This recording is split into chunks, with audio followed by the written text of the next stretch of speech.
কেউ যখন আপনার প্রশংসা করে, সেটা সত্যিই হোক আর মিথ্যেই হোক, আপনি কি আপনার জীবনে অনেক কিছু অর্জন করে ফেলতে পারেন শুধুমাত্র ওই কটা ভালো কথার জন্য?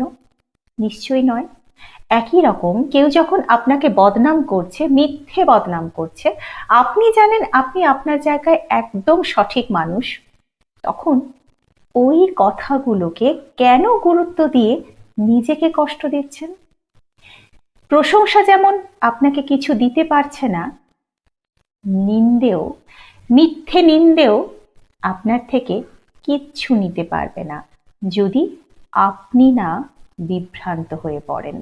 সব থেকে ভালো উপায় হলো, কেউ যখন ভুলভাল কথা বলে আপনার ক্ষতি করার চেষ্টা করবে, আপনাকে মানসিকভাবে অশান্ত করার চেষ্টা করবে, কথাগুলো শুনে না শোনার ভান করে থাকুন।